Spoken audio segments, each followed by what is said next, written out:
আসসালামু আলাইকুম ওয়া রাহমাতুল্লাহি ওয়া বারাকাতুহু। সম্মানিত ভিউয়ার্স, আজকে আমি প্রথম নকশা মোরাক্কাবের প্রথম নকশাটি লেখা আপনাদেরকে দেখাবো।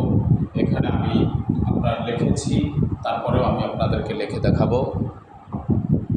কারণ হচ্ছে লিখে যদি আমি দেখাই তাহলে আপনাদের জন্য সুবিধা হবে এবং আপনারা সুন্দর করে লিখতে পারবেন। এই নকশাটি আপনারা লিখতে পারলে আপনাদের জন্য 13টি হরফ লেখা সহজ হয়ে যাবে। আমি এখান থেকে মুছে তারপর আপনাদেরকে লিখে দেখাচ্ছি।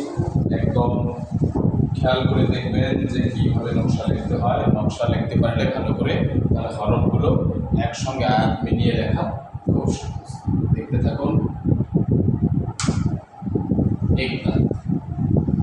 এটার নাম গোল মাথা, তারপরে এটা হচ্ছে 3 দাঁত, এটা হচ্ছে সদের মাথা। একটু ফাঁকা ফাঁকা দিয়ে আমাদের মনে রাখতে হবে সমান যেন ফাঁকা ফাঁকা হয়। সমান ফাঁকা ফাঁকা হলে তাহলে হরফ দেখতে সুন্দর লাগবে এবং লেখাও সুন্দর হবে ইনশাআল্লাহ।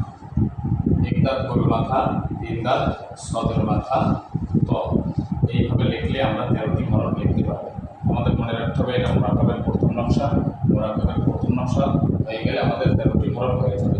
এখানে আছে বা, নুন, ইয়া, তা, সা, 5টি হরফ। এখানে আছে ফা, কফ, এখানে আছে সিন, শিন, এখানে আছে সদ, দ, এখানে আছে ত, ত। এভাবে 13টি হরফ লিখতে হয়। তো 13টি হরফ লিখতে পারলে 22 হরফের 13 হরফ এখানে এসে যাবে। 29 হরফের বাকি 7 হরফ মোরাক্কাব হয় না, এজন্য মোরাক্কাব ছাড়া লিখতে হয়। বাকি 22টি হরফের এখানে আমি আপনাকে 5টি নকশা দিয়েছি। 5টি নকশার মাধ্যমে আমরা সকলে ইনশাআল্লাহ 13টি হরফ লিখতে পারব। আর যারা না পারবেন, অন্য কিছু জানতে চাইবেন, তারা সকলে আমাকে মেসেজ করবেন, কমেন্ট করবেন, তারপরে শেয়ার করবেন। বাকি ইনশাআল্লাহ সাবস্ক্রাইব করে দেবেন। চ্যানেলটি সাবস্ক্রাইব হওয়া জরুরি, কারণ চ্যানেলটি রমজান মাসে খোলার পর এখন পর্যন্ত অতটা সাবস্ক্রাইব হয়নি। তো আমি আশা রাখি আপনারা সকলে সাবস্ক্রাইব করে দেবেন এবং অন্য ভাইকেও সাবস্ক্রাইব করার জন্য অনুরোধ করবেন। আসসালামু আলাইকুম।